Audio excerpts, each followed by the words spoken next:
What's up? It's just me so far, I guess. I'll give it a few minutes, and if nobody shows, I move along. But yeah. Well, I'll just sit here quietly then. I might go ahead and get some things ready here.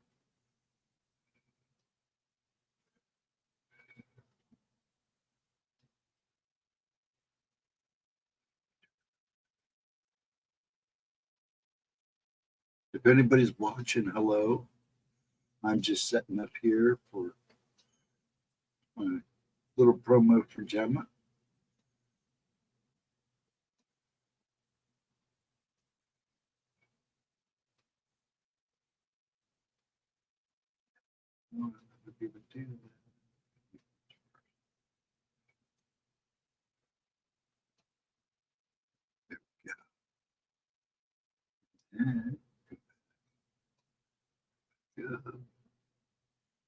Just me. Oh, Edna, how you doing, hon?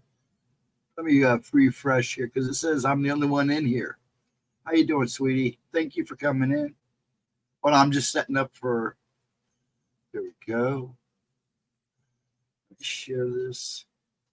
This is Gemma's video for her 11 o'clock premiere tomorrow for 7 days of Halloween. Let me get this up here. There we go. I saw that you were there for the last two. Thank you for showing up, Edna, very much. Yeah, there we go. Automatically went there.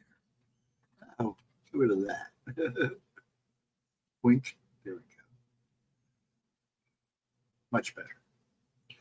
So that's our video for next week. You can't even see it. What the deal? Can I go big on this? Nope, I can't. Well, that sucks. Well, at least you can see what it looks like. Stupid premieres in a way. But that's her video for tomorrow. I like that pic too. It's a good creepy pic of her. And it's good looking too. Kind of gives you the hi spooky. What's up? How are you doing tonight, dear? And everybody else that's watching, anybody else now that we're a couple. Well, I guess it's just still me and Edna. Everybody else left. I guess I wasn't spooky enough for him. So, yeah, they'll be back. I hope. I know Michigan Rob has decided a while back ago, right after I started doing Saturday midnights, for him to start doing midnights. So, been in pain all week. Yeah, I have not much of a voice. I don't know how long I'll last. Thank God I'm showing replays tonight. Because my voice is hosed. Yeah, it's the tremors. I'm smoking my last cigarette of the night before I start. So if you see me smoking, then it's the last one of the night. But yeah. I'm trying to keep my cool here because it's just me and you, sweetie. But I'm going to start pretty soon now. At least it'll give us something to watch. I'm going to do the first two or three of her. I'm going to do the first two or three of her last year's 7 days of Halloween. I realized when I was going through them, she didn't do number 7. But I think she moved back home or something. I can't remember why that happened. But she's got one tomorrow. That's it. And then, like I said, I'm going to show the first probably one or two of her last year's. And then I'm still trying to decide what night I'm going to stream on holiday, either the 30th or the 31st. If I do the 31st, it will be 8 o'clock. I'll just have to compete with everybody, but that's all right. We'll just hang out and have fun. Maybe I'll tell a few good stories. I got a couple lined up. But yeah. Okay.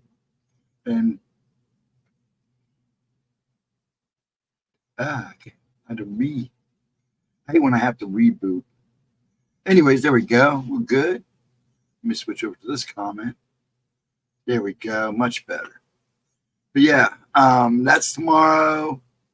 Somebody comes in, then they leave. I guess we expect to see Gemma here is what it is. And that kind of bums me out, but hey, what do I say? So you've been in pain all week. Yeah, and I've been scruffy voiced. Anything else exciting happening, Nanda, since just me and you? Or did you leave to? She's rough.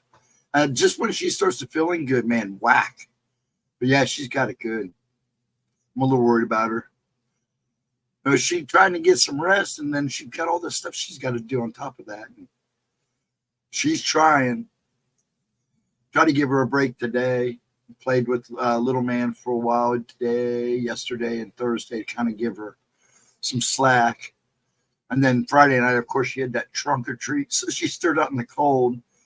There was one picture of her. You saw it on Facebook. She does look pretty flushed out, so I know she's feeling it. She's probably watching. Oh, smack you around, boy. Talking like that. No, she always looks good, even when she's sick. But man, my son had it for like 4 days. He had it rough. But that's what happens when you go to work or have a kid in school. They bring home anything and everything. We learned that right off of rip when Ashley went to kindergarten for the first time. It's like, holy crap. It was like every other month something was being passed around.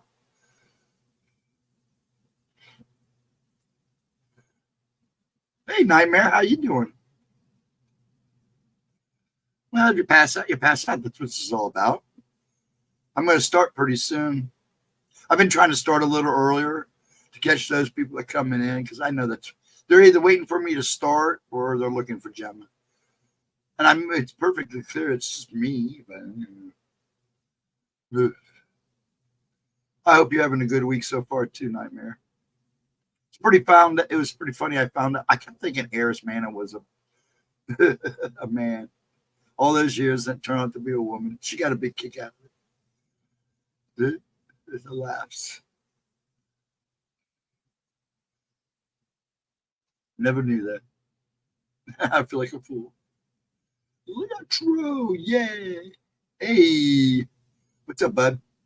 How you doing? Hanging out for this afternoon or evening or daytime, nighttime. You're in Texas, so it's starting to get dark there. Or if it isn't already. Yeah, you're what, 2 hours, 3 hours? Yeah, I figured you'd be lurking. You're good, Nightmare. It's good to see you. It's always good to see you. You always make sure you say hi, and you always pop in and say goodbye. So you got my blessing. And make sure those who pop in, if you're going to at least pop in, hit the like. I appreciate it. I'm sure Gemma would too. And I'm a little antsy. Like I said, it's been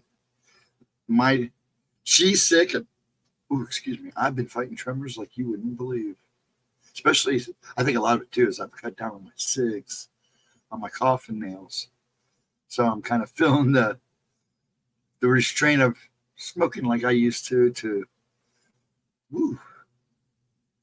But I do already feel better. I'm going to start the medicine Monday again. Try again Monday. Oh, just got to stay. You eat a lot of steak. That's good, I guess. I think tomorrow we're going to have pork chops. Tonight we had Ritz restaurant. It's a little burger joint. It's what's that one place called? Oh, gosh.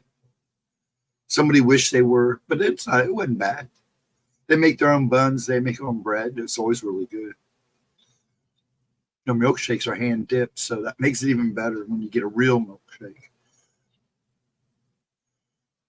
I pulled or tore a muscle in my shoulder. What have you been doing? Were you cleaning the house, doing fall cleaning, repacking, unpacking the winter clothes? Edna. We're not that age anymore, honey. I have to tell my dad that constantly. Today, he actually admitted it. I just can't do it anymore, dude. Good old Pops. This big thing has been his knees. But nothing worse than getting it in the shoulder. I know that.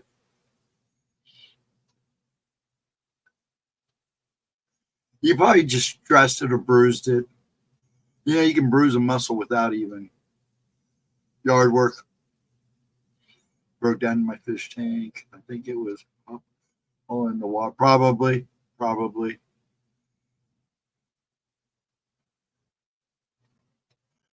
Yeah, I've got metal in the. I've got a rector set in my neck plus cadaver bones. We got 2 hip replacements, but that was from fighting and just between the kickboxing and the rocking all my life doing this. I mean, it was real bad from about 8 years old to about 20. I wouldn't, if you notice, I sit on the edge of my chair because I'm afraid I'm going to sit back and start. But yeah, back surgery sucks. My dad's got an erector set in his back. That's those years of being a mechanic, laying on concrete floors, having engine blocks fall on you. Let me get that other video ready. You can go ahead and get rid of this. There we go. I refused the cadaver bones. They took it from my hip to fuse. Oh, okay. Yeah, unfortunately, I had that gap to cadaver bone. There was just too many cervix that were just too messed up. And it was not good. So, and then the first ones they got were too small. So they had to reorder. So I laid there with my neck. Oh, that's when I died. That's when I died. Because they left me laying there with my neck all gaped open. Because they go through the front to do that. So they're all pulled aside. I started to wake up, started twitching. They doped me up a little too much. So it was out for a while. That one guy told me it was like 2.5 minutes, but another doctor told me just the other day it was almost like 4 minutes. So somebody's not telling me the truth. That wasn't their fault. But, you know, I came back with a message. And I tried to live up to it. So, I tried.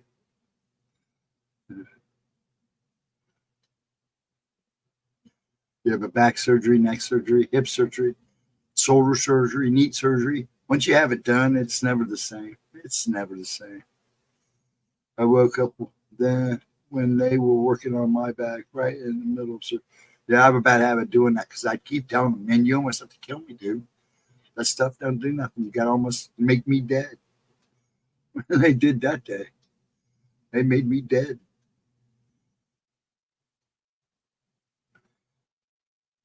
Yeah, I mean, and that's not uncommon for it to happen. I realized probably about 2 years after it happened, talking to another surgeon, he says, "Oh, you would be surprised people that wake up. You just misjudge.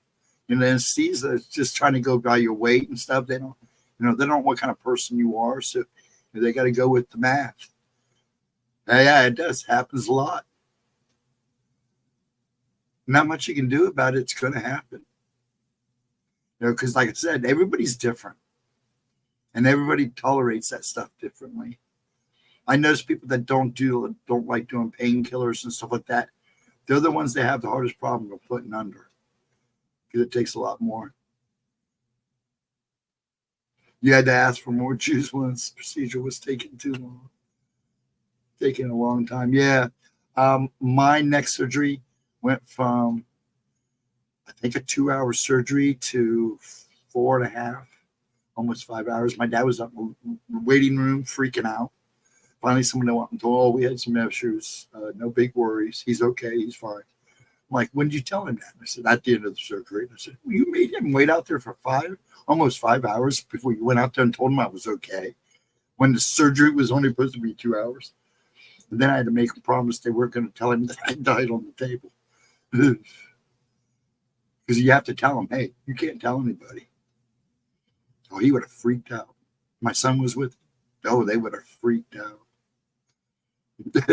He was with me last time. I managed to keep it from Giles. Dad was standing there, so it was hard to keep that from me. But yeah, it's not uncommon to wake up during surgery. A lot of people do it.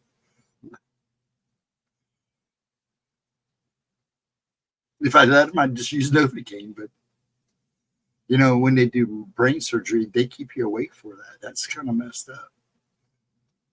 They talk to you and try to keep you active because they got to know what's going on.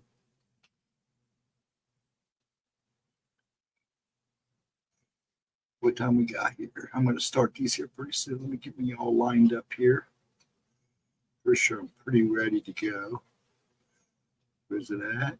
There's part 1. Now this, like I said, these 7 nights of Halloweens, I'll do a couple of them because I think the first one is 18 minutes. The second one is 12 minutes. I made it do the first 3. And then the third, part 3 is 28 minutes. And then maybe one night during the week, if I come on, maybe do one beginning before I tell stories. Let me get this up. What is up, my pretty girls?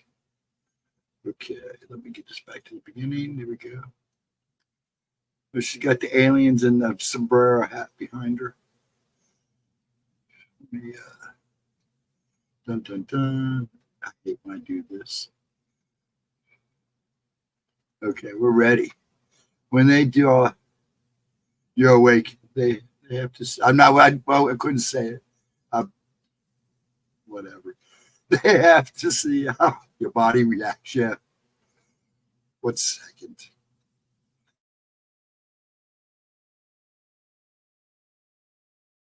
I do good until I start talking. And then everything goes nuts. My voice starts going nuts. So like I said, just bear with me today. Painful as hell because they stick the needle right. Yes, they do. Yes, they do. I have been lucky. I haven't had the conflict. I had to watch a movie once because they were talking about doing brain surgery.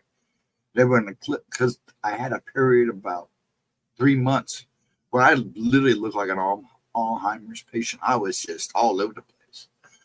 And then it subsided on its own. But it definitely did damage because now the twitches when I have them, when I get the bad ones, man, it's twitches. Yeah, a lot. It's all right. Very tidy. Yeah, a lot of people are. So I'm going to probably go ahead and start. I mean, there's only the 6 of us in chat. I appreciate you. I appreciate you 6 people for hanging out. Yeah, I'm going to start it. Let me get it up here because it's pretty much ready to go now. Let me get it up here. Get it up. Go full. Okay. Uh-oh. I don't want to close it up. I'm just, well, I got to go this way first. Go share. Go. Nope. Right there. That up. Just down. Let me move down here. Then I'll do this. 1 second. I'm trying to do this right. So you guys don't want to have to. So I learned I can go to full screen and it makes it so much better. There you go. 6-6. 6-6. But yeah, I'm going to go ahead and start this. You guys ready? Since I'm going to do probably 2 or 3 of these. Again, thank you all for showing up. I will be in chat. I am in chat. Now, as long as I stays like it's doing right now, I should be good to stay in chat. I can't use the StreamYard chat because I'll show up as Gemma and it freaks people. So, yes, she does. She looked good. Let me get this started for you guys before I lose my voice again. What happened? There we go. And what is up, my beautiful gemstones? Welcome back to my channel. And if you're new here, just welcome. My name you is may have to GemmaJade, turn up the but sound a little today, bit on this. for the kickoff to Her 7 sound nights is of always Halloween real low. special I'm going to that have I'm to doing here on show this her how channel, to fix her we are sound. going to be discussing Halloween origins. To kick off our countdown to this Halloween special, I thought it would be cool to talk about Halloween generally, the history of it, and whatever else comes to mind regarding everyone's most favoriteest night of the year during spooky season. There's no doubt that regardless of whether or not you celebrate Halloween, the night of October 31st is by far the most chillingly atmospheric night of the entire year. All across the world, Kids and sometimes even adults dress up as all sorts of creatures, creepy crawlies, their favorite comic book movie characters, their favorite movie characters, and so much more. And they go out into the world hoping to get a treat instead of a trick from friends, neighbors, and strangers in their communities. The treat they're looking for, of course, at least in most cases, is candy. It's all done in good fun and with good humor, and there are unspoken rules in all neighborhoods and communities that most people do their best to abide by. Where I come from, it's only acceptable to be out trick-or-treating before 7 p.m. if you have or are a very small child. And if the porch light isn't on, or if there isn't some type of decoration up on the house, you pass by it with the understanding that, for whatever reason, the people in that home are not participating in Halloween that year and that they aren't passing out candy. However, in past centuries, Halloween was anything but a night where you would want to be out having the time of your life and or roaming the streets at nighttime. In fact, it was just the opposite. And long before Halloween as we know it existed, there was, of course, All Hallows Eve. All Hallows Eve was inexplicably and for whatever reason linked to the resurfacing of the dead wherever it was they were said to be coming from. People were scared. They definitely weren't in a joking and joyful, let's dress up and hit the town type of mood. There wasn't even any candy in sight back then. And if there was, no one was celebrating anything by eating or passing any of it out. So it wasn't until the early part of the 16th century that the term All Hallows Eve started being used anyway. And while I know many people think that Halloween is a pagan holiday and has nothing at all to do with Christianity, there's another group people who believe that it actually has its roots firmly planted in the domain of Christianity and its teachings. So, which is right. All Hallows Eve is in direct association with what? What is it the eve of? Well, it's said that it's the eve of November 1st, All Saints' Day, which is a very Christian holiday. And some people believe that proves that the holiday has its roots firmly planted in the domain of Christianity and its teaching. I am here today to tell you that while Christianity is certainly responsible, believe it or not, for the model of Halloween that we all have today, the roots of it date way further back than that, and back to a time when, you guessed it, paganism actually ruled. It is not a Christian holiday, except Christianity is responsible for the way we celebrate now. In fact, it wasn't until the 8th century when Pope Gregory III designated November 1st as All Saints' Day and started incorporating some of the ancient traditions of the festival of Samhain. Of course, it's only natural that due to the fog of the time and the inability to document anything beyond writing it down on paper that could eventually evaporate into nothing, a lot of the earliest celebrations of Halloween have been lost. What we do know played a large role in the development of our modern day holiday was the Gaelic festival of Samhain. Samhain was celebrated by people in Ireland, Scotland, Brittany, and Wales from at least as far back as the 10th century. In fact, they all celebrated their new year on the 1st of November. That's what it's the eve of. The night before the new year, according to their beliefs and traditions, was a night when the boundary was most blurred, that being the boundary between the realms of the living and the dead. And I'm sure most of you know what the quote-unquote veil it means, as that's what we have come to refer to it as. And it is a term that's very much overused, in my opinion, almost to an annoying degree nowadays. It would begin on the 31st and last a full 24 hours, and it was really used to mark the beginning of the darker months that laid ahead and the inevitable ice cold and lean winter months. The winter back then was a literal season of death because so many people wouldn't come out the other side into spring alive. Also, the concept of the dead returning was a lot different back then, too, than that which we see in our modern times and in the movies and things like that. In addition to causing general mischief and damaging the season's crops, the Celts thought that the otherworldly spirits having returned to our earthly realm also made it easier for the Druids, who were the Celtic priests, to be able to more accurately predict the future, like they were bringing knowledge over from the other side. These people were completely and totally dependent on the natural world. And so they relied on those predictions to provide them with a sense of comfort and safety during the long, cold, and brutally harsh winter ahead of them each year.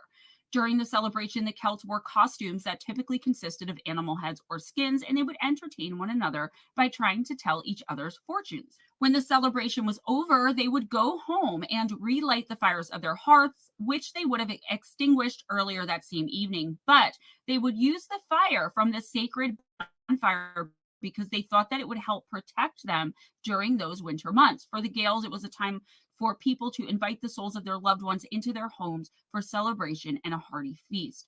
While it was done with them having the desire to see their departed loved ones again, it was also done a little bit out of fear too.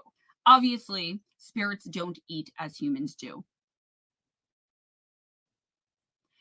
And so it was more of a time of hope for the grieving members of the family to feel closer to those they loved who went before them, that they would be with them that entire day and join in however they could in the festivities. It was also done as a symbol of welcoming. Something else I think we should discuss here, though, is that Samhain was basically an open invitation for all friendly spirits to come and roam freely with the living.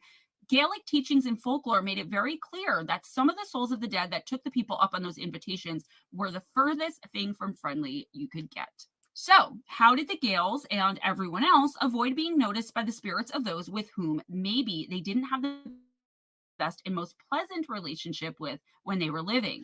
Or in other cases, how did they make sure that the spirits of the malignant dead didn't recognize the living in general so as not to try to jump into their bodies or whatever else the people back then thought lower vibrational or evil, as they would have called it, spirits did? Well, many of the Gaels elected to wear costumes in order to fool the deceased lurking among them. It's quite brilliant. They would camouflage themselves as the very creatures of the night that they were fearful would be hunting them down. They thought it helped them to avoid the detection of the predatory souls of the dear departed. However, by AD 43, the Roman Empire had conquered the majority of Celtic territory. Throughout the course of the almost 400 years that they ruled over the Celtic lands, two festivals of Roman origins were combined with the ancient Celt festival of Samhain, and that's another step closer to where we are today. One of the Roman festivals that it was combined with was called Paralysis, which was a day sometime in late October, but not necessarily on the 31st, when the Romans would pay homage to their deceased loved ones and ancestors. It's also said that it was a basic commemoration of the passing of the dead in general. The second Roman festival was to honor the goddess Pomona, the goddess of fruit and trees. The symbol of Pomona is the apple, and the incorporation of this celebration of that particular goddess at the time of Samhain explains the tradition of bobbing for apples. On May 13th, AD 609, Pope Boniface IV dedicated the Pantheon in Rome in honor of all Christian martyrs, and the Catholic feast of All Martyrs' Day was established in the Western Church at that time. As I already mentioned, it was then that Pope Gregory III expanded the festival to include all saints as well as all martyrs, and he also moved observance from the 13th of May, for whatever reason, to the 1st of November. By the 9th century, the influence of Christianity had spread into the Celtic lands, where it gradually blended with and supplanted older Celtic rites. In AD 1000, the church made November 2nd All Souls' Day, a day to honor the dead. It's widely believed by historians today that the church is attempting to replace the Celtic Festival of the Dead with a related church-sanctioned holiday.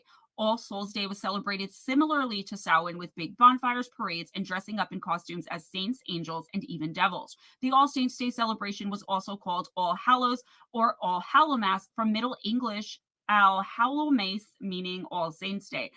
I don't know how to pronounce the name of that language.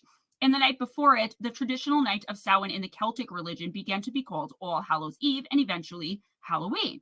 In colonial America, the celebration of Halloween was extremely limited due to the rigid Protestant belief systems of most of the colonists that were there. Halloween back then was most commonly celebrated in Maryland, as well as a couple of other southern states, but really nowhere else in the United States at that time, as the beliefs and customs of different European ethnic groups and the American Indians meshed. A distinctly American version of Halloween began to emerge. The first celebrations included play parties, which were public events held to celebrate the harvest. Neighbors would share stories of the dead, tell each other's fortunes, and sing and dance. Colonial Halloween festivities also featured the telling of ghost stories and mischief making of all kinds. By the middle of the 19th century, annual autumn festivals were common, but Halloween was not yet celebrated everywhere in the country. In the second half of the 19th century, America was flooded with new immigrants. These new immigrants, especially the millions of Irish fleeing the Irish potato famine, helped to popularize the celebration of Halloween nationally. But what about trick-or-treating? Borrowing from European traditions, Americans began to dress up in costumes and go house to house asking for food or money, a practice that eventually became today's trick-or-treat tradition. There was actually a time when it was referred to as souling, and sometimes where I'm from, it's simply called Halloweening. At that time, though, there were young women who believed that on Halloween they could divine the name or appearance of their future husband by doing tricks with yarn, apple parings, or mirrors. In the late 1800s, there was a move in America to mold Halloween into a holiday more about community and neighborly get togethers than about ghosts, pranks, and witchcraft. At the turn of the century, Halloween focused on games, food of the season, and festive costumes. This is also around the time when parents were encouraged by newspapers and community leaders to take anything frightening or grotesque out of Halloween celebrations. Because of these efforts, Halloween lost most of its superstitious and religious overtones by the beginning of the 20th century. By the 1920s and 1930s, Halloween had become a secular but community-centered holiday with parades and town-wide Halloween parties as the featured entertainment. Despite the best efforts of many schools and communities, vandalism began to plague some celebrations in many communities during this time. By the 1950s, town leaders had successfully limited vandalism, and Halloween had evolved into a holiday mainly aimed at the young. Due to the high numbers of young children during the 50s baby boom, parties moved from town civic centers into the classroom or home where they could be more easily accommodated, meaning the children. Between 1920 and 1950, the centuries-old practice of trick-or-treating also was revived. Trick-or-treating was a relatively inexpensive way for an entire community to share the Halloween celebration together. In theory, families could also prevent tricks being played on them by providing the neighborhood children with small treats. So with that, a new American tradition was born, and it has continued to grow. Today, Americans spend an estimated $6 billion on Halloween annually, making it the country's second largest commercial holiday after Christmas. I'm not surprised at that number with how expensive costumes are. The American Halloween tradition of trick-or-treating probably dates back to the early All Souls parades in England. During the festivities, poor citizens would beg for food, and families would give them pastries called soul cakes in return for their promise to pray for the family's dead relatives. The distribution of soul cakes was encouraged by the church as a way to replace the ancient practice of leaving food and wine out for roaming spirits. This is where the practice I mentioned earlier, which was referred to as going a-souling or souling, was eventually taken up by children who would visit the houses in their neighborhood and be given ale, food, and money.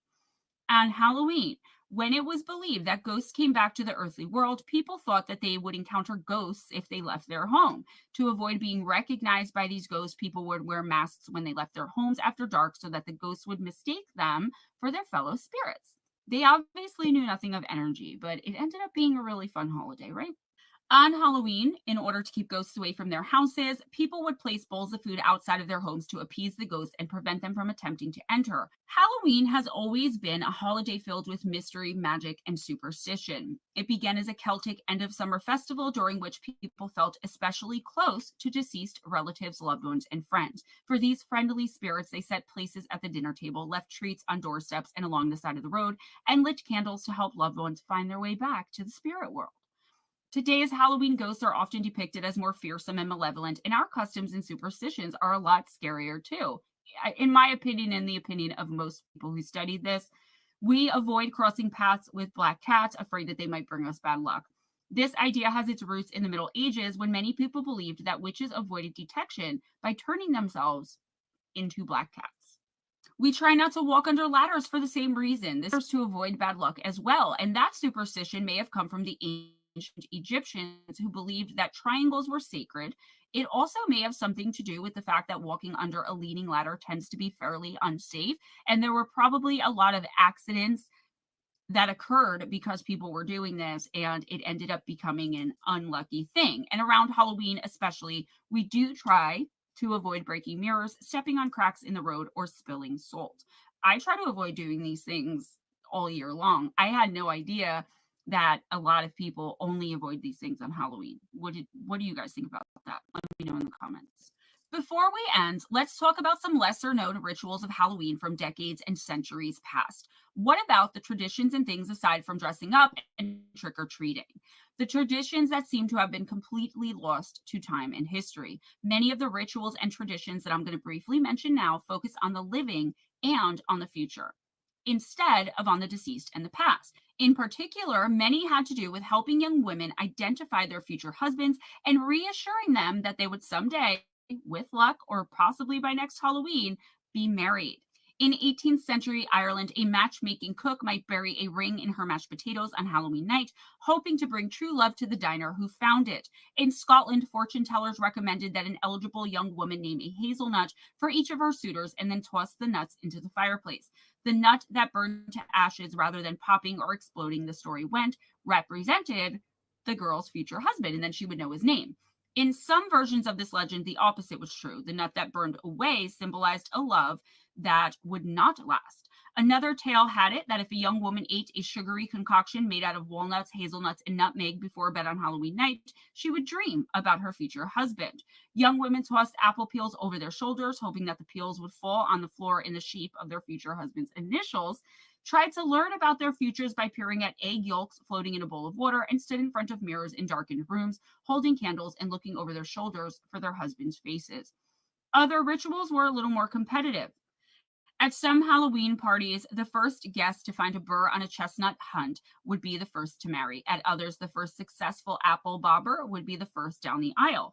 Of course, whether you're asking for romantic advice or trying to avoid 7 years of bad luck, each one of these Halloween superstitions relies on the goodwill of the very same spirits whose presence the early Celts felt so keenly. Personally, Halloween is a very, very busy time of year for me, not only as a mom, but as a paranormal nonfiction author, a medium paranormalist, and of course, YouTube creator in the paranormal community. But I wanted to just take some time and go through the history of so many people's favorite holiday just for some fun and because it sounded very interesting to me. Many families, just like with Christmas and Thanksgiving, have their very own rituals and traditions for the holiday, and of course, their very own beliefs. As always, I say, as long as it's all in good fun and it isn't hurting anyone, to each his own and live your own life.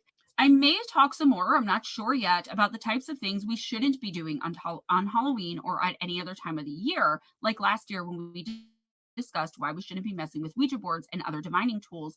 But for the most part, the scripts I wrote for the 7 nights of Halloween have to do with demonic possession, demonic activity, demonic demons.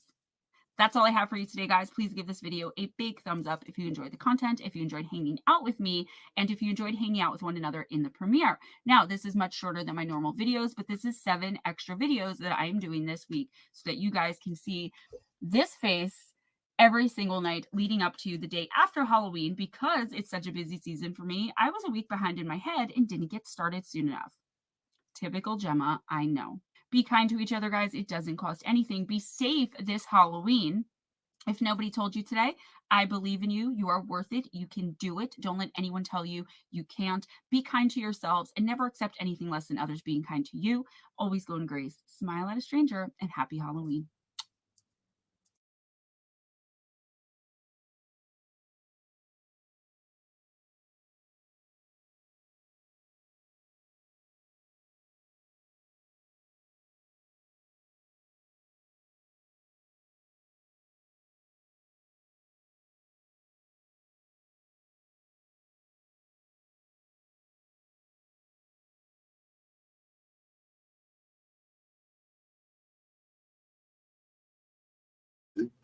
Yeah, I know I'm muted.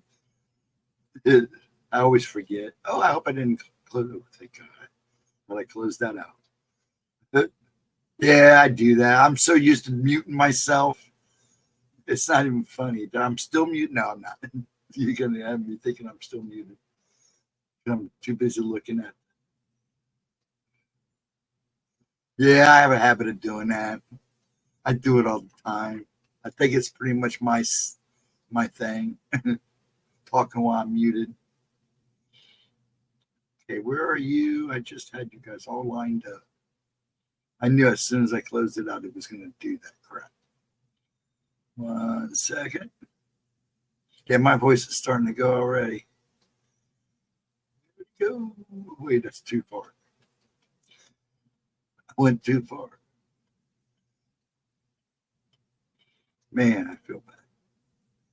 Okay, here we go.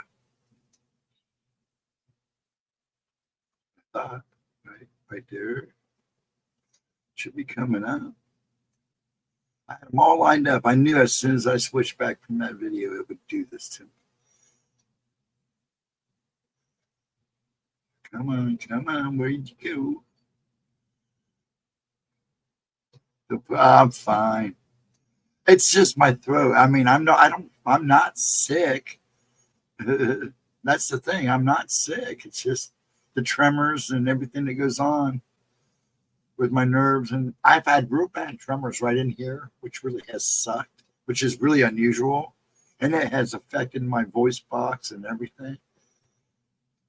Everybody will love it when I'm not able to talk. Here we go. Here comes the second one. Make sure you're not pause. Stop. There we go. Okay. Let me talk for a little bit. No, but it's just my voice. I feel great. But I got to go back in and they got to do another scope. And I don't want to do it because I know they're going to give me a hard time. And then my neuro doctor said that I'm going to have this because I go to these tremors and they're not just like in one spot. Sometimes my whole body just goes fast. But then I get these local ones. It's weird. It's like, it's hard to explain. But I've been having them up around my shoulders, around my neck. There he is, Chris. Hey, Chris, have you ever heard of this place? It sounds familiar.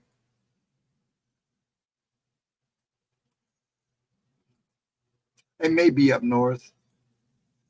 There you go. How you doing, Chris? How you feeling? It sounds familiar, but I don't know if that's a north or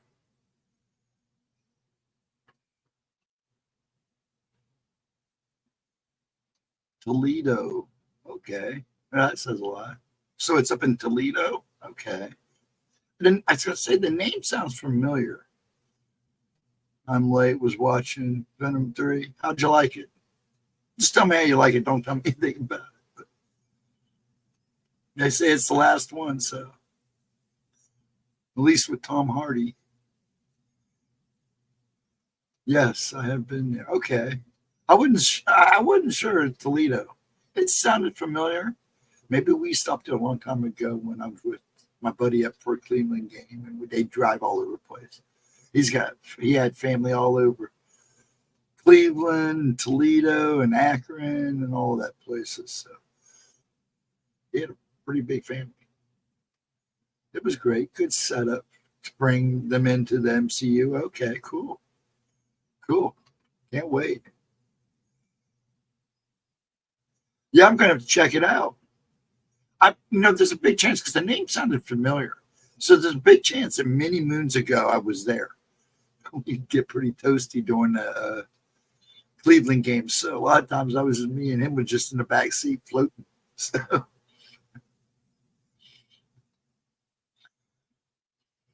they were all over the place, man. He had family everywhere on that lake, all around, in the suburbs and everywhere. The big Polish family. Known for the cabbage. Oh, my dad would probably love that place. I'll have to take him one day. He's been trying to get out. We went and looked for his grandfather's,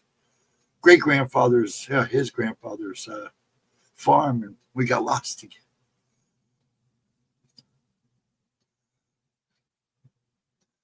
Celeb signed the buns. Oh, wow. They probably have everything. It's like I said, and the name sounds real familiar. So it's a big chance, like I said, many moons ago.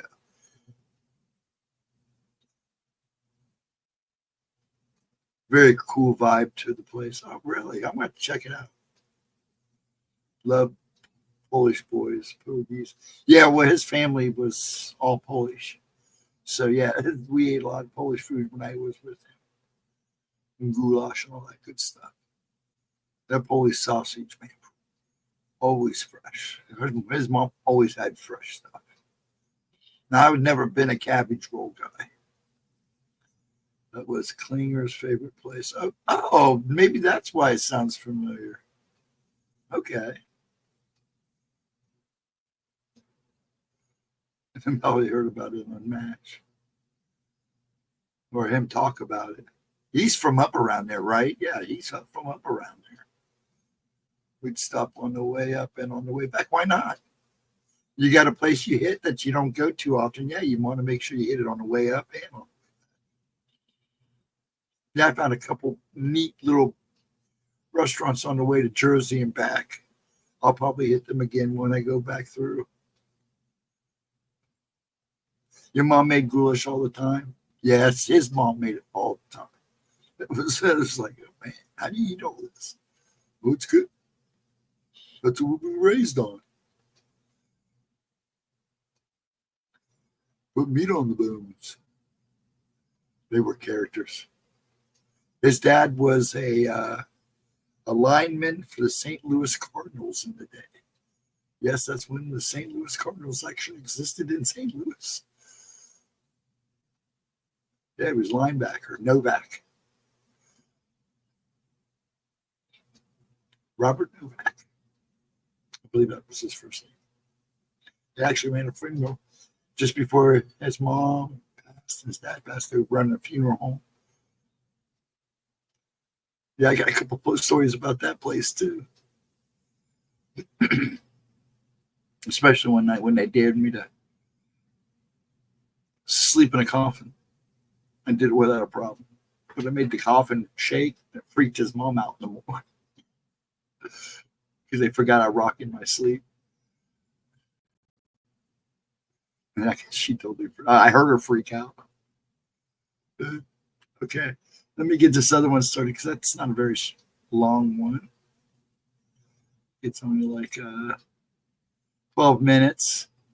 This is number 2. Amy Stamidus and her demons. I know I didn't say that right, so I'm not even going to try. Okay, let me make it big for you guys. Wait, and get out of the screen. Wait, let me switch it back.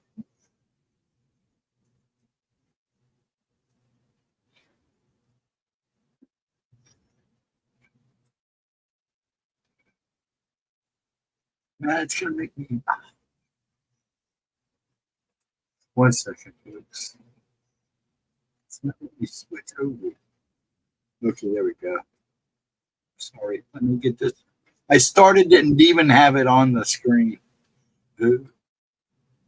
Okay, shall I try again? Okay, there we go. Told you, I'm just trying to rush. I don't know why. I need to slow down. There we go. Share. Okay, cool pick. And we're off. My beautiful gemstones, welcome back to my channel. And if you're new here, just welcome. My name is Gemma Jade, and tonight, for the second night of our 7 nights of Halloween, we are going to be discussing Amy Stamidus and her demons. Water. Amy Stamidus was living a perfectly normal life in Little Rock, Arkansas, and for her entire life, there didn't seem to have been anything strange or particularly odd about her. She had a very happy and comfortable family life by all accounts, and she lived with her loving and doting husband, and she loved and was thriving at her job, working as a medfast nurse. All of this and more were the reasons why her loved ones, friends, family, neighbors, and everyone who knew her were shocked, confused, and devastated when one day in November of 2006, Amy went up to a window ledge in the second story of her beautifully manicured suburban home, sat down, and then just remember, folks, with your videos, you got to kind of turn it up to her death out that window. Well, that's what she was aiming for anyway. She was aiming for a quick and painless death. Fortunately for Amy, she survived. Unfortunately for Amy, the fall and repercussions of it were nowhere near quick and painless. It left her spine crushed, severed, and fractured in numerous places, and she was permanently paralyzed from the waist down. Now, when someone jumps, just like when they're facing a car that's about to hit them, their body braces for impact. Their muscles tense up because they see it. Even if it's just for a split second, they know that it's coming. This actually makes the injuries much worse than if, for instance, someone hit you from behind and you didn't know it was coming, or if someone threw or pushed you out of a window or off of a window ledge. Amy's medical examination showed that she had not even a little bit, braced for the impact of her fall, and this was the start of the strange and somewhat sad story of Amy Stamidus and her demons. Her doctor and the local medical community, of course, did everything that they could think of to help her, but the community at large and everyone who knew her were baffled as to why Amy would have done such a thing in the first place. Amy answered everyone's questions by letting them know that she did not try to take her own life at all, but instead had been compelled to do what she did by some dark demonic forces. According to Amy, it all started several months before the incident. As she was going about her normal day one afternoon, just doing her regular chores at work, a voice broke through her thoughts into her head, meaning there was suddenly a voice there that belonged to someone outside of her, but it was still inside of her head. The voice was demanding, startling in its clarity, and it very loudly and clearly spoke horrible, terrible things into her ear. It was as though someone were there right beside her, loudly whispering the most horrific and vulgar things to the otherwise unassuming, polite, and pleasant young woman. She said the voice would randomly come and go, and it would usually say the most obscene things, and also it would try to compel her to take her own life. Amy also said the entity, or whatever it was, would, quote, put dark thoughts, end quote, into her head.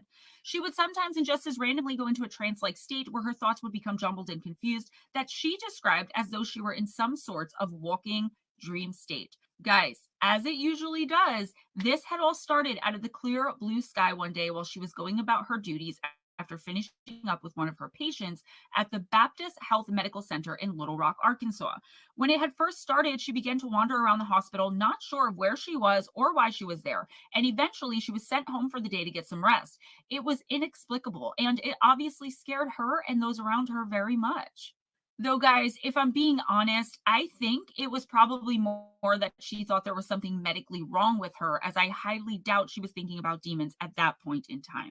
The mental fogs, as she called them, began to increase in frequency, and when they would happen, Amy would suddenly become lost and very confused. She not only didn't know where she was or what she was doing, but she also became unable to walk straight to do the simplest of chores, and sometimes it was so bad that she forgot her own name.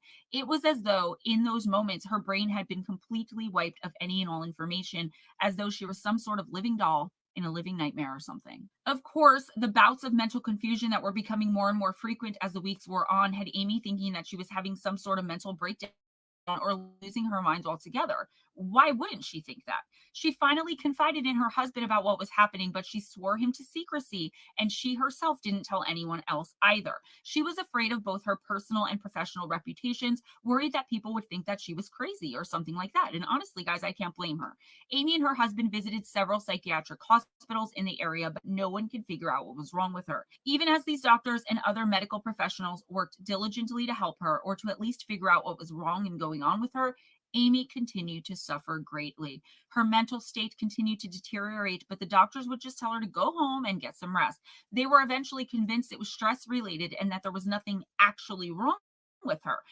It was all in her mind due to overworking and overstressing. Amy's behavior became very, very odd and extremely erratic, with her often blurting out obscene and inappropriate things and flying into random fits of extreme rage and aggression.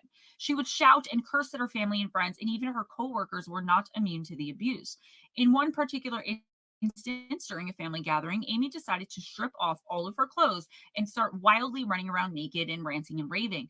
This was not like her. She was described as quiet, mousy, a wallflower, a nice girl.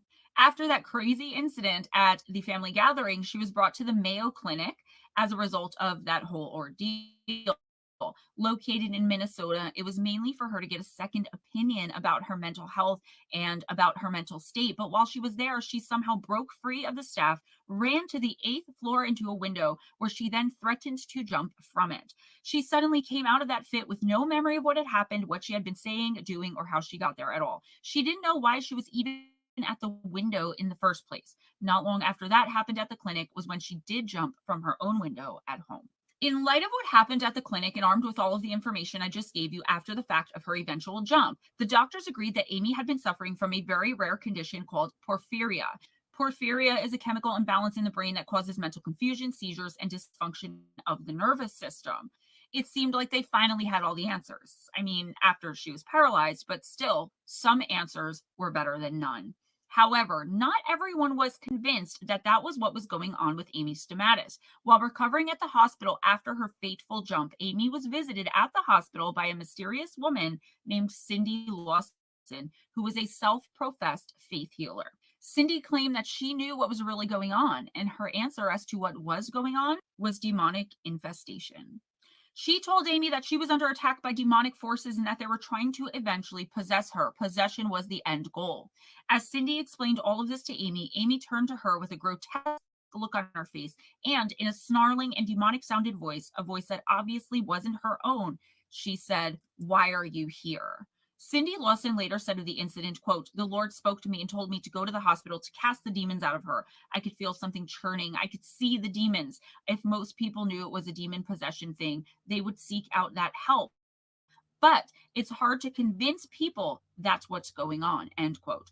Lawson had already performed 10 exorcisms throughout her lifetime in her career, and she immediately went about trying to exorcise Amy right there on the spot in her hospital bed. She began by anointing Amy's forehead with oil and issued a prayer and a command for the demonic entities occupying Amy's mind and her energy to leave her immediately and never return. Suddenly, the fog was lifted. Amy's mind was clear, and she felt like her old self again, just like that. I mean, she was paralyzed, but at least mentally, she felt like she was the only one inside of her mind again. The voices completely stopped, and so did the episodes of confusion. Like I just said, though, she was still paralyzed. She did not ever regain the ability to walk again, and she's paralyzed to this day.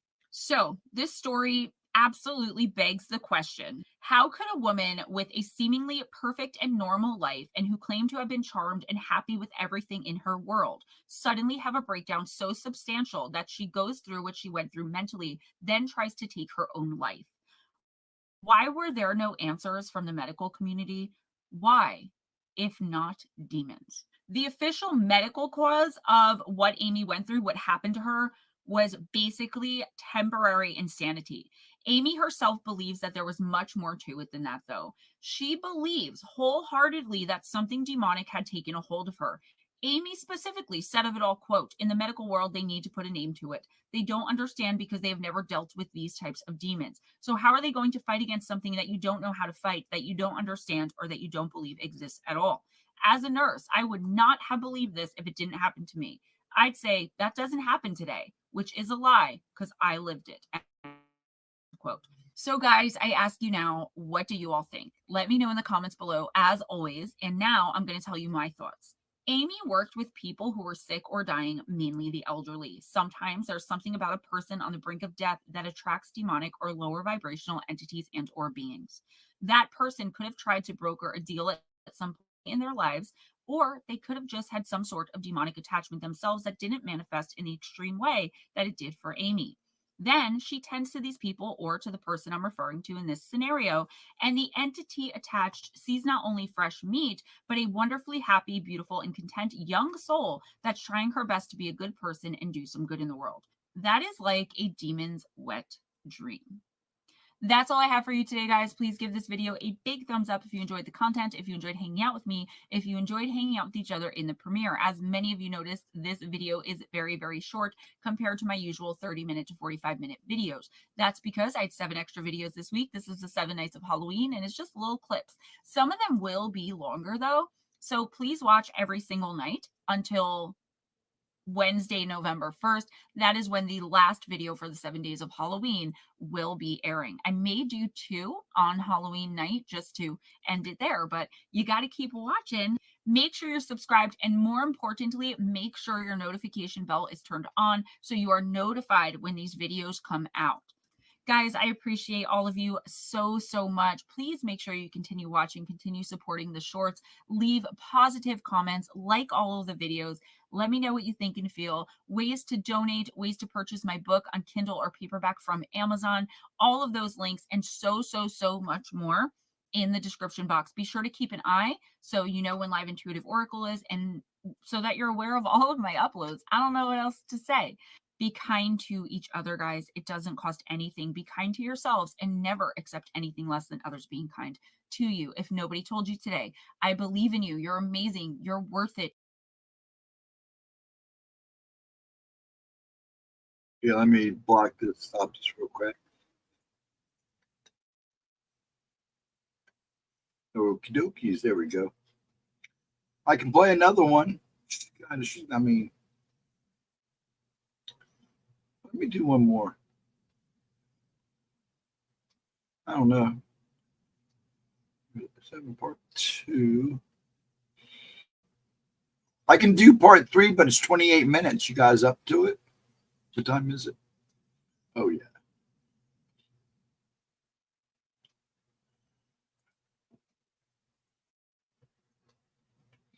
She actually looks really good here, too. She's got her white and blonde and black wig on. Yeah. Here we go. Let me get her big. There we go. And start. What is up, my beautiful gemstones? Welcome back to my channel. And if you're there you new go, here, folks. just Thanks for hanging with my me. name I hope is you're Gemma enjoying Jade. these. I know there's only But 6 tonight, of us. it is the third I know people night have been of our coming and 7 going, nights of and some Halloween of those special, numbers will and go we up are after going the to show be because discussing of The anonymous Exorcism people of watching Annalise too. Michel. So I know for me, the movie The Exorcism of Emily Rose was one that stuck with me and that I had a really, really hard time getting all the way through. In fact, the only horror movie I've ever in my life been too scared to make it all the way through until this one was the original Exorcist movie. I knew from a very young age, thanks to one of my uncles that didn't realize an 8-year-old girl didn't need to know such things, and because he was a jokester, I knew that it was based on a true story, and that because I had been baptized, that it could very well happen to me too one day. That's what he told me at 8 years old when I was terrified and hiding under the covers on the couch watching that movie. Absolutely terrified me. Now, obviously, I was very much misinformed. And while the Exorcist movie was based on a real case, it was very, very loosely based on it. I have my own opinions about that whole situation, but that's for another time. And I'll just say that when I was little, with being a medium and already being terrified of every single shadow around me, including sometimes my own, what my uncle said to me traumatized me enough that I don't think to this day I've ever been able to watch the entire Exorcist movie. So enter the movie we're talking about here today, The Exorcism of Emily Rose, that came out when I was 22 years old in 2005, and it was the same exact thing. There's just something about those movies that I cannot seem to stomach. I tried watching it several times and got most of the way through it, but then my oldest sister told me that I looked exactly like the girl in the movie, especially when she was doing all those weird things with her joints and like her movements, and I had had enough. I never attempted to watch it again. It still terrifies me just sitting here thinking about it. Well, The Exorcism of Emily Rose is based on a true story as well, of course, with some dramatic details added in for effect, but the story wasn't as Hollywoodified as many movies that are like it. It's freaking scary, and that's why I've chosen to discuss it with you all here tonight. With all of that being said, let's jump right in and just get spooky.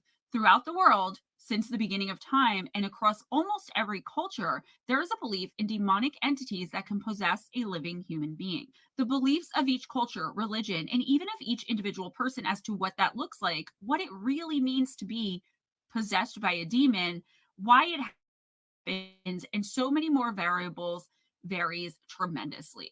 But the general theme of what it is, what it looks like, and all that is generally the same, at least for the most part. I can only speak in generalities here because these are meant to be somewhat shorter videos so that I'm able to get through 7 along with everything else that I have to do on a regular workday. But I think everyone watching this right now has their own ideas as to what demonic possession really is, what it looks like. So depending on your own personal beliefs, your culture, or which religion you belong to as well, the demonic entities will take on different forms and have many different abilities. But the one consistency is the absolute evil, malice, and darkness that comes along with something like a demonic possession.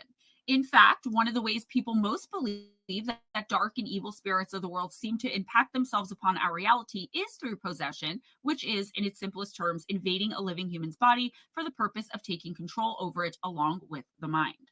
I mean, at the core of possession, there is also the want for the soul, but that's not something we can tangibly see, and therefore it isn't something everyone believes to be true. The belief in spiritual possession is a very widespread feature throughout a wide range of religions, such as Christianity, Catholicism, Hinduism, Islam, Judaism, and all throughout and down to the more obscure faiths like Wicca, Haitian voodoo, numerous African religions, and so many others. People have been taking protective measures against this type of thing since the beginning of time. But when a demonic spirit or evil entity does manage to take hold, the ways in which we try and expel it will again differ depending on our religious beliefs or lack thereof. The use of prayers, simple words, charms, rites, rituals, and so much more are all ways in which we could try to dispel or drive out the malevolent and wicked forces that have so insidiously violated the body, or more than likely the body of a person's loved one. Let's face it, it isn't often that someone's under the influence of demonic possession and goes seeking any of those things for themselves. It could happen, maybe in some cases, in their more lucid and aware moments, but it isn't what I would call normal for a possessed person to do. The evil has control and therefore isn't going to seek to have itself expelled. Exorcism is one method of defense against the sinister supernatural entities, and in fact is perhaps the most well-known and most widely practiced. Exorcism is an ancient practice and involves a concerted effort and attempt to forcibly remove or extract demons or lower vibrational spirits. Although the common perception of exorcism may be a purely Catholic construct, it's actually prominent in many cultures and in one form or another is practiced in pretty much every religion that believes in spiritual possession of any kind. Makes sense. You believe in possession, you believe in exorcism. The exact methods of the exorcisms vary greatly and very significantly across all the different faiths who use it, and it's sometimes believed that it's as simple as loudly and boldly commanding a spirit to exit the body of the living person whom it has been inhabiting. Now, I didn't do this on purpose, but think about last night's 7 Nights of Halloween video where we talked about Amy Stamatis and her demons and how they were exorcised out of her. That's exactly how Cindy Lawson did it. And if you didn't see that, you should go back and watch it. There are more sophisticated methods as well, sometimes entailing very elaborate rituals. But at the end of the day, no matter how someone goes about getting it done, everyone is seeking the same end goal, which is to eject the invading spirit or entity from their living host, or in less common cases, from a place. Yes, places definitely can be possessed as well. It's not exclusive to human beings, although I would say that it's much more harmful and could turn out deadly for a human being, whereas you might just want to steer clear of any buildings harboring demonic entities or that are said to have infestations of the same. We talked about several demon houses, the Demon House of Detroit, the Demon House in Gary, Indiana, the Ennins case, right? I did talk about this several times on my channel so far. Just like the aforementioned movie, The Exorcist, a lot of the time the rite of exorcism, no matter how it's performed, it doesn't go as planned. In some cases, the process is long and arduous, and it takes a physical, mental, emotional, spiritual, and even a psychic toll on the person for whom it's being performed. Not only does it take a terrible toll on the victim, but it almost always has terrible and horrific effects on the person performing the exorcism as well. It's just that each case has different presentation of how the damage has been done. It's actually not unheard of for exorcisms to go horribly wrong, with the person who's possessed and the person performing the exorcism, both of them going on to have long-term and very lasting psychological and physical effects. So let's get right into the heart of the matter, the subject of this video, and discuss tonight one of the most mysterious, chilling, and downright terrifying exorcisms that we as a society know about, and look at how the exorcism of Annalise Mitchell went so horribly wrong. I don't know if it's Mitchell or Michelle. I'm going to use them interchangeably. You guys know who I'm talking about. It happened in 1975 and still to this day remains one of the most harrowing and unexplainable exorcisms in our known history. Annalise Mitchell was born on September 21st, 1952 in Leibfling, Bavaria, West Germany, and she was raised in a family of extremely devout Catholics, which consisted of her parents and her 3 sisters. Annalise had a rough childhood. Mainly, it was due to the fact that one of her sisters, who was 4 years older than her, had been born illegitimate. At that time, in that part of the world, an illegitimate child was a really big scandal, and it caused a lot of shame, especially for such a deeply religious family. Her mother was beset with extreme guilt over the child's birth and suffered greatly because of it in many different ways and forms. To make matters worse, the same child would go on to die at the tender age of 8 years old. I wasn't able to find out what the girl died from, but it made Annalise withdraw from the world and spend most of her time in solitude and in prayer, trying to repent for her mother in order to absolve her of her sins. So she was repenting on her mother's behalf. In 1968, Annalise was 16 years old and she experienced a very violent and very very sudden seizure. Her family took her to the doctor right away, and that family doctor sent her to a neurologist, and they said that she had what was called temporal lobe epilepsy. She was prescribed increasingly powerful anticonvulsive medications, but nothing ever seemed to work for her. She started becoming more morose, more withdrawn than she had ever been before, and eventually she was taken for a psychiatric evaluation. She was then diagnosed as being depressed.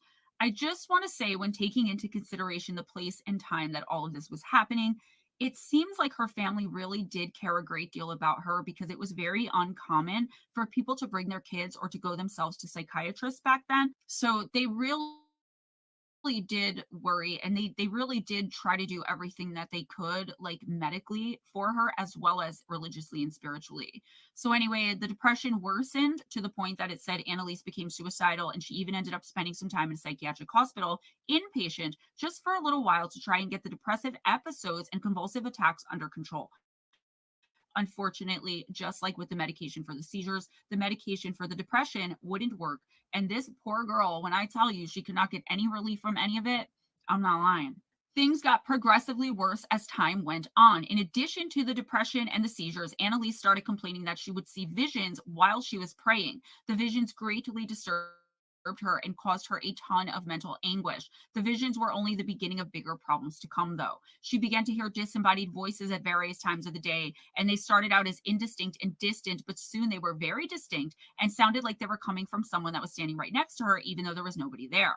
The voices would berate her, threaten her, and command her to do things. And eventually, she started to see vivid images in front of her that she described as devil faces. These faces would randomly and suddenly appear out of nowhere, popping up right in front of her face and before her eyes without any warning. Guys, this is sometimes what mediums go through, only I'm really glad that a lot of the time it's just human spirit, because I can't imagine.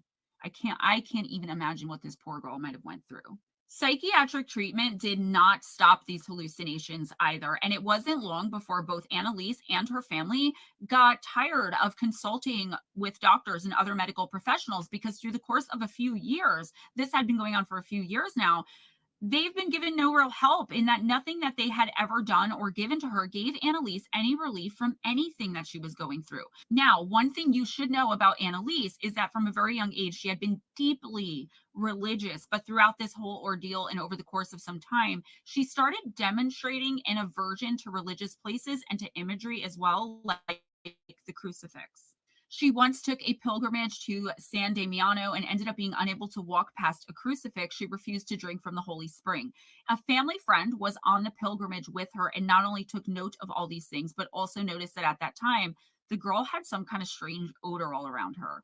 It wasn't like body odor from not showering, guys. It was way more serious. Now, my sources do differ a little bit with both what she was said to have smelled like and when. Some say she smelled like burnt feces and only when she was in or near religious places, and others simply said she smelled like sulfur, but it was almost all the time. I also saw it said in several places that she would smell the strange smell of burnt feces, and that other family members and others around her would also smell it sometimes. Do with that information what you will, but I will say that I believe it was burnt feces and that she started to smell like that all of the time, only because that's what more sources said, and some of the more reputable sources reported those things as well. It's somewhat irrelevant except to be able to accurately tell her story. The family friend that was on the pilgrimage with Annalise told the family all about what had happened on the pilgrimage, and she advised them that they should take the girl to a priest immediately. Now, you have to remember, this family was already very disappointed with the medical community and exasperated about what had been happening to Annalise up to that point. And upon the mention of them possibly consulting a priest, they became almost immediately convinced that their daughter had been possessed by demonic forces. And that was the reason why she had been going through everything she had, and why the medical community and science had not been able to help them. So they had not put this together. But when the family friend mentioned priest, they knew exactly what she was trying to say. Annalise was under the influence of the devil or under demonic attack. The family considered that not only demons, but perhaps even the devil himself was possessing the young girl. Annalise's family took her to not one, but several priests for consultation, but they were shocked when they didn't get the reception or the answers that they had been expecting to get. The priest told them over and over again to take their daughter back to the hospital to get her more medical attention and treatment. They argued that they had done just that for years and it had no effect on her whatsoever, and she was only getting worse. The family objected to the advice and finally started begging for an exorcism to be performed on Annalise. But the priest told them that in order for that to happen, they would have to convince the Catholic Church that there was real demonic possession happening with the young girl. Then they would have to return to the church and get the permission of the bishop. Only if they could meet the strict guidelines set by the church for determining demonic possession would they ever have any hope of having one performed on Annalise. The family was frustrated, exasperated, and heartbroken, but they continued to try and find a priest who would listen, being turned away each time and told the exact same thing about needing permission from the church and the bishop. Getting permission from the church and from the bishop was the end of the discussion for all of the priests Annalise's family had spoken to. But there was one pastor who was intrigued enough by the family story to at least investigate what was happening. His name was Ernst Oltz, and it said that he was investigating at first out of mere curiosity. He met with Annalise, and over the course of his observations, he eventually began to believe that she wasn't epileptic, but was indeed under the influence and repression of demonic forces. Father Oltz began writing very passionate letters to the bishop, begging him to at least consider an exorcism for Annalise. After a lot of hesitation, Bishop Joseph Stengel eventually agreed to allow an exorcism to be done on Annalise. It would be done under the condition that it be carried out in total secrecy, and in 1975, he finally sent a priest by the name of Arnold Renz to assist Father Oltz in his task. The exorcism of Annalise Michel officially began on September 24th, 1975, which was 3 days after her 23rd birthday. Surely, as the two priests knocked on their door that night in order to perform a secret ritual, an ancient rite on their daughter and loved one, the Michels had no idea that it would actually be the start of a terrifying 10-month-long ordeal that would end in the death of their beloved Annalise. When Renz first got there, he spent a few moments with Annalise, almost immediately agreed with everyone else present in that he thought she definitely needed an exorcism and was under the influence of not only demonic forces, but of the devil himself itself.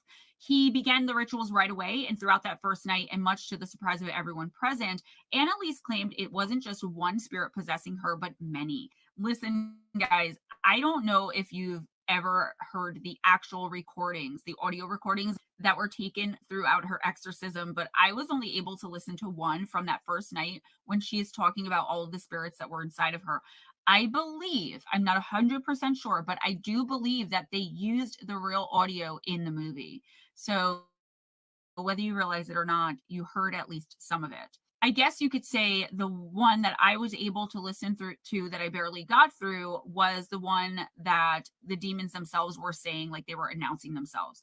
It was the most chilling and terrifying thing I have ever heard. And sometimes, even when I just think about those tapes, I literally have nightmares. Look them up if you think you can stomach them. They are on YouTube. All right, so there were allegedly many demons inside of and possessing Annalise. The demons included Judas, Nero, Hitler, Cain, Lucifer, and many others. Now, I won't get into the fact about why people who are once living and human cannot be demons in the afterlife. So Cain, Hitler, that is not possible. But if you have questions about any of this, let me know in the comments or email or text me. During the exorcisms, one of the ways that Annalise was said to have tried to gain some control back from the evil entities inhabiting her body and tormenting her was to perform hundreds of genuflections. For those of you who don't know what that means, it's basically just that she would inflict bodily harm on herself through self-flogging. She did so to such an extreme extent that sometimes it was necessary for someone else to hold her up because she became too weak to stand on her own anymore. She was trying to beat the devil out of her, I guess. I don't understand why she did that. And to be clear, she wasn't forced to perform the barbaric practice on herself, but she did it to try and show how sincere she was at trying to regain control of her body, mind, and spirit again. She was trying to, in those lucid moments, show that she was on board. She didn't want to be possessed. She wanted her soul back. You know, she was trying to encourage her family and the priests that, you know, she wanted to fight with them. For as little effect as the medication she was prescribed were said to have had on her other conditions that didn't actually exist. It was shockingly clear almost immediately that the exorcisms were taking an even more devastating toll on that girl. She repeatedly pooped and peed on the floors, and she was prone to licking up the urine. She would rant profane and maniacal insults at everyone present, and she would do that constantly. It wasn't uncommon, at least in her less lucid moments, when it said she was being most influenced by the demons, for Annalise to growl and snarl like some sort of wild animal. Religious icons and imagery would cause her to immediately fly into fits of rage and animalistic fury. And once she spent 2 whole days under the kitchen table barking like a wild dog and refusing to stop and or come out. It eventually got to the point where her own family was too terrified to go anywhere near her. And so it was mainly the priests who were left alone with her most of the time, at least during the rituals. The rituals would last for 4 hours or more and were performed once or twice a week. Annalise was said to speak long dead languages like Aramaic and others that she had never heard, never had any access to, and that she otherwise couldn't have possibly known. She also demonstrated knowledge of things in general and of the people around her she had absolutely no way of knowing too. That is a clear and sure sign of demonic possession, and it's actually one of the things the Catholic Church and bishop will look for when deciding if someone needs an exorcism or not, is can they speak in Aramaic in these old dead languages, and do they know things that they have no business knowing. This went on for months, and a total of 67 exorcisms were performed on her, each ending in failure and total exhaustion for both Annalise and the priests. Toward the end of the ordeal, Annalise refused to eat and became an emaciated wraith, and it said that she was but a shell of the beautiful and bright, lovely young woman she had once You've seen the been. pictures. If It you was look at pretty before and bad. after photos of this girl, you will see the tragedy that befell her, regardless of what you believe regarding what happened to her and what was going on with her. What was Yeah, at really one wrong point with they her. believed She that they eventually had just taped resigned her herself to the fate of dying, speaking like 4 different which languages she at saw one was time. inevitable, and would say, or more like she would mumble, that she was, quote, dying to atone for the wayward youth of the day and the apostate priests of the modern church, end quote. On July 1st, 1976, after 10 months of failed exorcisms, Annalise passed away in her home. At the time of her death, she weighed 68 pounds, and an autopsy performed on the body determined that the cause of death had been malnutrition and dehydration, and it was also found that she had been suffering from pneumonia at the time of her death as well. Obviously, this brought on an investigation into the circumstances surrounding her death, and Father Alt and Father Renz were questioned about what happened. And that The state eventually investigation determined was that Annalise's so death had been messed up. completely I preventable, mean, they were and that the purposely priests going had to, failed they to were do just anything going to to put it stop all and they on were put on trial on March the 30th, priest that did 1970. everything. Mysterious Universe said of what happened They next, helped, quote, the but trial they with made its him the spooky underpinnings scapegoat. and talk of ancient Catholic exorcism rites drew intense interest from the public. The affair was disturbing for most present. 47 of the exorcism sessions had been recorded on audio, and the court was subjected to recordings of the deceased girl snarling, Yeah, growling, Chris, and there is a vomiting lot of towards video the of it. I senators. mean, it's all One pretty of the much the same tapes stuff. even But yeah, included a they're all over recording the of what was said place. to be 2 demons arguing with one another, both of them talking through Annalise's mouth, but with distinctly different voices and timbres. In addition, various pieces of photographic evidence were presented that showed Annalise looking shockingly ill, her eyes sunk deep within her sockets, and with bruises and seeping sores covering her face and body. Her knees had also been broken as a result of the constant, savage genuflections. This damaged, ghoulish appearance was in stark contrast to the pretty, vibrant-looking girl Annalise had been before the horror had started. The priests were defended by Yeah, lawyers she sent did. by the church, who argued that exorcism was perfectly legal and that the law gave citizens the right to religious freedoms. They additionally sought to show that the girl had displayed obvious signs of actually being possessed. For their part, Father Alt and Actually, if Renz you look at all claimed the that Annalise information, had she finally showed been freed of the a evil inhabiting lot her of right before her death. This whole possession defense argument clashed traits. wildly with the prosecution's case, who opted for a more rational and scientific approach. The prosecution brought in doctors who testified that all of the symptoms shown by Annalise could easily be explained by a combination of epilepsy, mental illness, and a fanatical level of religious belief. In the end, it was Or they were decided bringing up that whatever the schizophrenia too. actual cause of Annalise's condition, the priest had not done enough to help her when her health had deteriorated so badly, and so they were convicted of manslaughter resulting from negligence. The sentencing was much lighter than anyone had ever thought possible. Each priest was sentenced to a mere 6 months in jail and 3 months of probation, with the jail terms later being suspended, end quote. The end of the trial didn't mark the end of the strangeness surrounding this case, though. In the aftermath of the trial, Annalise's body was exhumed at the behest of her parents, mainly because she hadn't really been given a proper Catholic burial and had been buried in a cheap coffin. Many people who were there claim that the body did not decompose as much as it definitely should Yes, have, she with is. all of the time that had passed Because since she she had first is been buried. basically that story. One nun who was there said she had some kind of vision of the girl's body fully intact, whatever that means. They didn't elaborate to what that meant. Yeah, A vision of her body fully intact. see, that's the So she thing. didn't actually see it. I don't When it know went to really what court, that means. There were also medical experts who the church examined was the trying to corpse, and all of protect them said itself. that she had decomposed at You know, exactly the because right people rate. still Because kind of made a joke out of of course they possession did, then, right? and the Of court course. systems Of really course. had no It can't way to deal with possibly it. be demonic possession.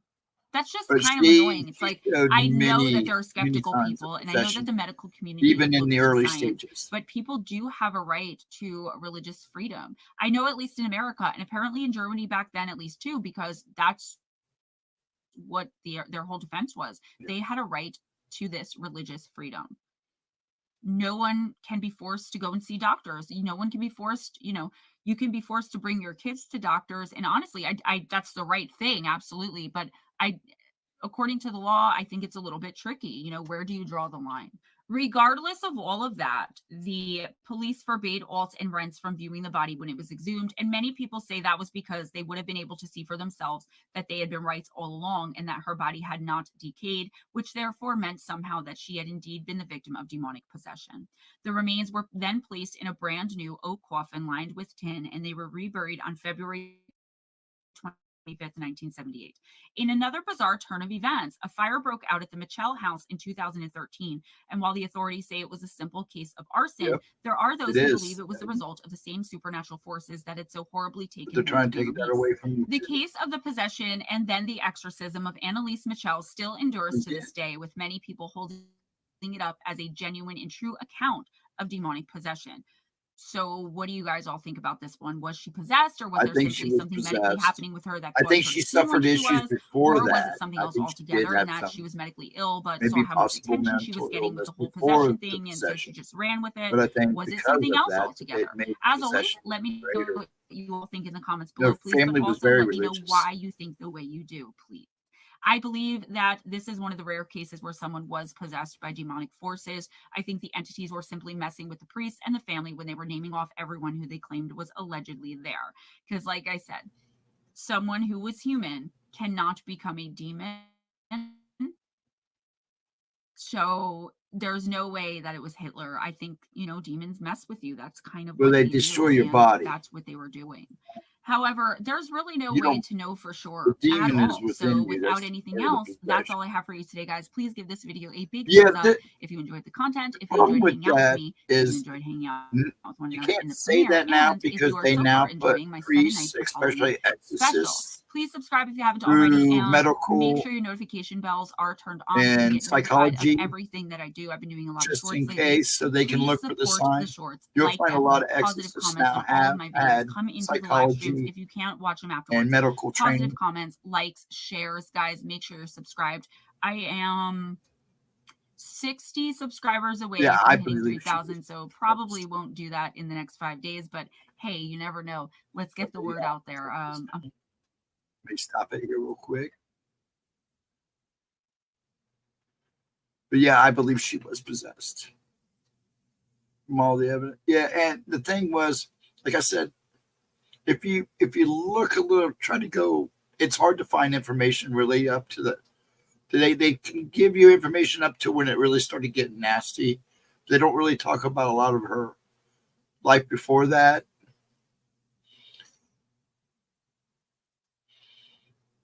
And then we can still. No, they do. They have problems, and that they're constantly misdiagnosing people. Mental illness is a tricky thing.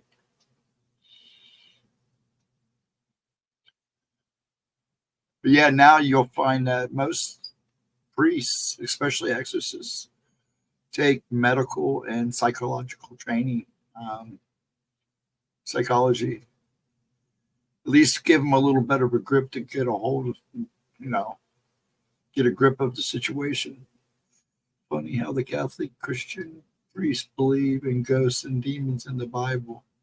but not the real world.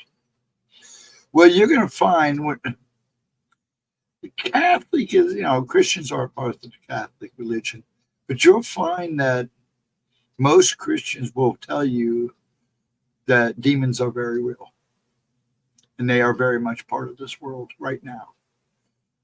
Especially Christians, most of the true diehard Christians now will tell you that demons are very real and they do walk among us.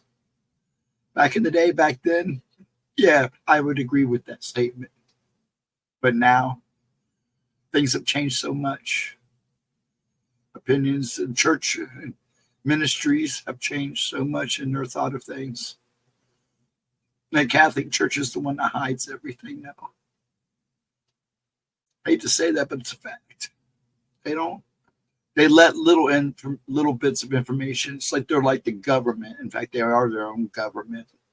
They let out what they want you to know. That's all.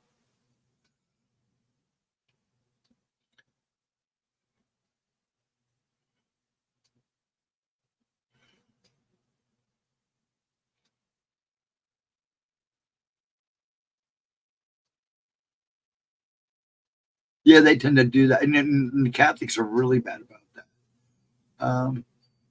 But then again, all religions do it. I've seen that happen with all religions, especially again now with the way things are going.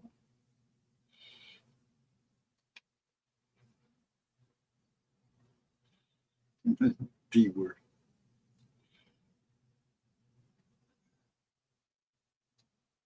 Like I've even heard atheists throw that word around quite a bit.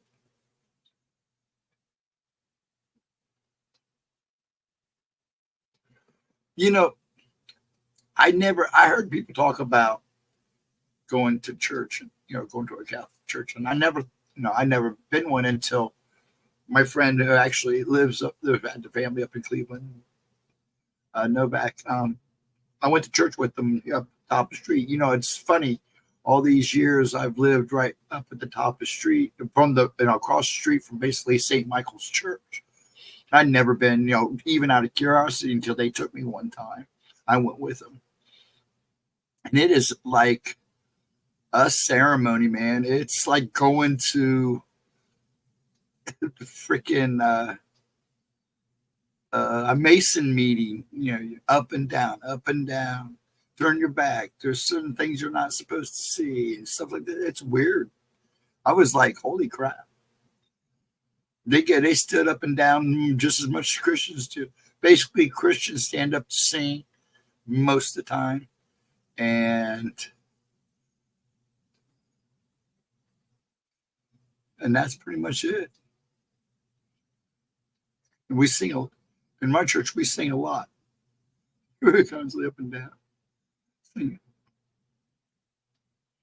Which is fine. I didn't mind it.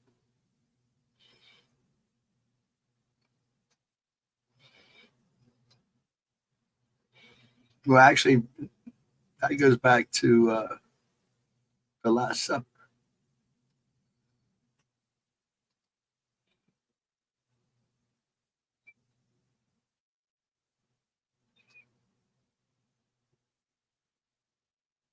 Yes, the Black Baptist church, they get you going. So do some of the Methodist churches. Will get you all wound up.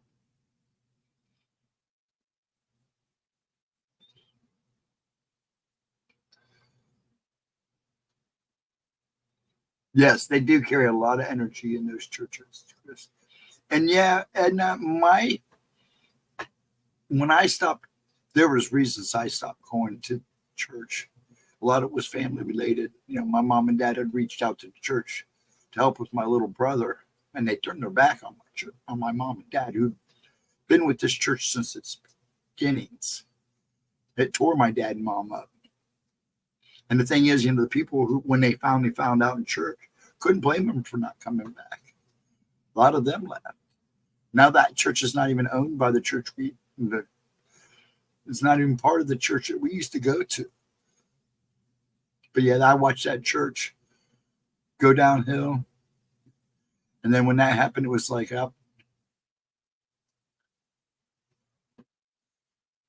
doesn't mean I still don't go to church.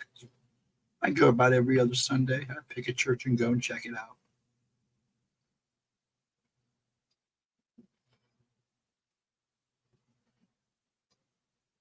We actually talked about going back to the old church, me and Pop, and see who was left since it changed names and everything.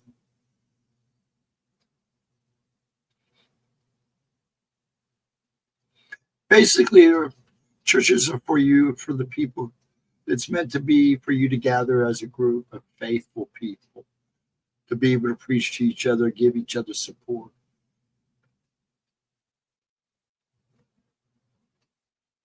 It's pretty funny because if you think about it, Jesus threw a fit in the temple because they were selling stuff and collecting taxes and stuff and drinking and all this. The Catholic Church up the top of the street has a Labor Day weekend where there's like 2 or 3 beer trucks, wine trucks, gambling going on. But he wouldn't be too happy about that.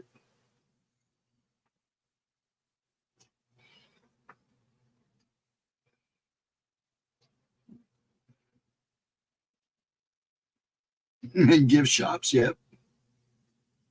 And what's up with that? And it cracks me up. You go down to see the Ark. Have you gone to see? You're close, Chris. Have you seen the Ark? Have you gone down and walked through the Ark? And gone through the Ark? That's interesting. We went like 3 days. I think it was like 2 or 3 days after it opened. Me and John went. I thought it was cool. He was getting a kick out of the dinosaurs. I'm still, and keep doing that.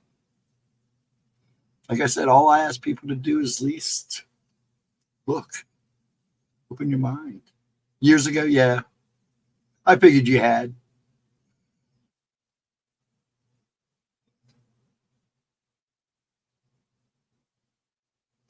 In church, like I said,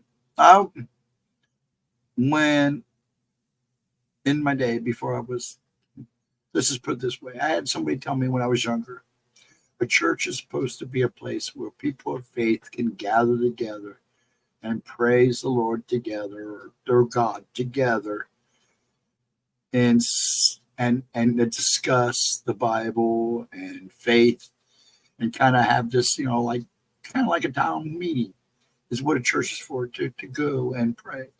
But that has lost so much meaning over the years.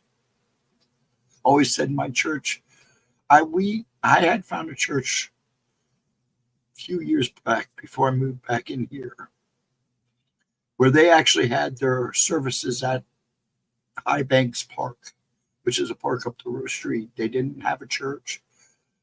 I heard through a friend, it was a nice service. They set up in the middle of the park. People sat in row, on blankets and stuff, and had their families. Little preaching, little singing, and then everybody just kind of hung out and talked. It was nice. And I told the guy that ran the show, the minister, I said, this is church under God's eye. But see, that's me, and probably offending a lot of people because we're talking religion. Because I'm going to go here soon anyways.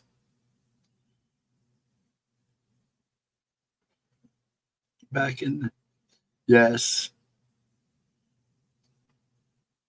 Yes, they did. And now it's not so much that. It's, I went to one of these big mega churches and it was like, me, teach you how to be me, what you can get for you, what's yours, and it was like, that's not how it works.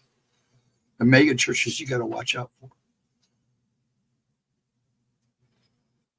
Back in the old days, it was to get farmers together who lived 20, and that was true too. And that is very true, Chris. Most of the time, if you look back at history, most of the people that went to church back then were few men, mostly women. Joel Osteen's is an evil dude.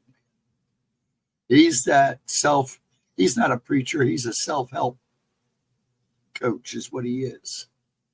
Him and his wife both. I won't go into it. I'm not a big fan of him. And the people like him. There's a lot of them. There's one still around to this day that's been scamming old people out of their money for decades. And I don't know how nobody shut this guy down. Yep, Swagger's one of them. Yep.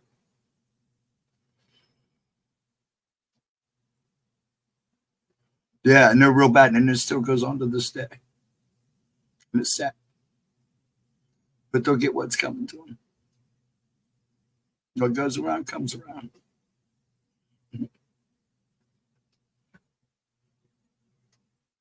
Yeah, that Swagger when he had a show, man.